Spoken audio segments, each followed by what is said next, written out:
يلا بينا نشتغل مع الرافعات الشوكية. أول معدة من معدات الرفع المستخدمة في المواقع، واللي هي الرافعة الشوكية، الفورك ليفت.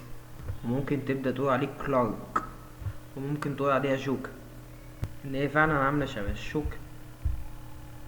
معدات الرفع بيتم استخدامها عموما امتى؟ في حالة ان الحمل اللي حضرتك عاوز تشيله أكبر من قدرة البني آدم، لأنك أنت كبني آدم آخرك تشيل 25 كيلو. كل واحد ومقدرته، في واحد ما بيعرفش يشيل غير 25 كيلو. أقصى حاجة مسموح إنك تشيلها 25 كيلو، ده في بعض المواقع. ولو زادت الحمولة عن قدرة البني آدم، ساعتها برجع أستخدم معدات الرفع اللي من ضمنها الرافعة الشوكية، اللي هي فورك ليفت. زيها زي أي حاجة بتعامل معاها في الموقع أو بتعامل معاها في الحياة. لو معرفتش خصائصها وازاي بتشتغل، هتؤدي إلى أضرار كتيرة وكبيرة جدا أنا في غنى عنها. حوادث وإصابات، هيحدث عندي حوادث وإصابات. لو قلنا مثلا الكهرباء، أقدر أعيش من غير كهرباء؟ مقدرش أعيش من غير كهرباء، بالرغم إنها مميتة.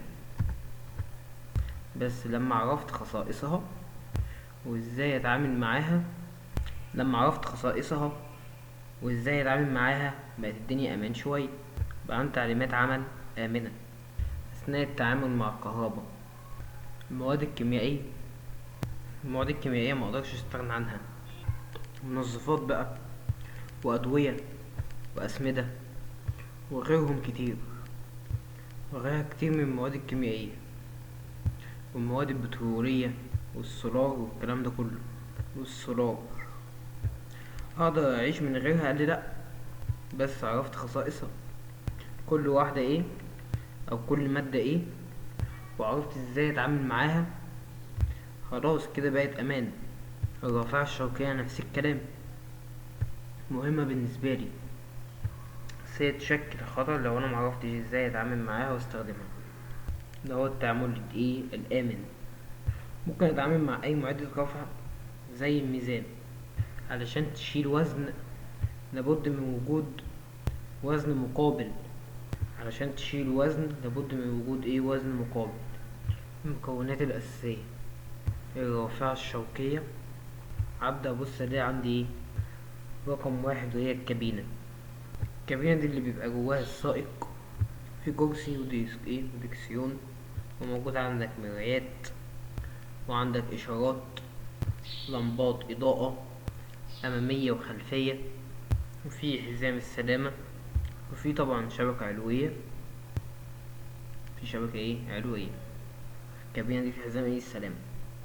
الشبكة العلوية فوق الكابينة. في عندي العجلة الأمامية بس المحور الأمامي، والعجلة الخلفية تمثل المحور الخلفي، عكس العربيات العادية لما تيجي تلف يمين وشمال. العجلة الأمامية لأ، في الفورك ليفت بالعجلة الخلفية. من قدام أنا عندي الشوكة نفسها، شوكتين رافعة.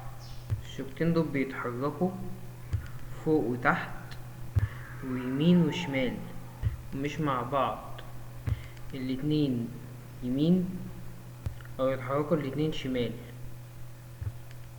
لا معلش، انا قلت الاتنين مش مع بعض، واحدة يمين والتانية شمال.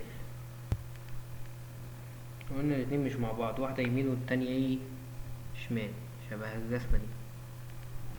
تمام كده، اظن ان كده تمام خالص. او هنا فاتح وقافل، اما فوق وتحت مع بعض. طبعا بيطلع وينزل عن طريق بيستم الرفع، كتينة الرفع. مظنش ان في اي حاجة صعبة في الكلام اللي اتقال ده.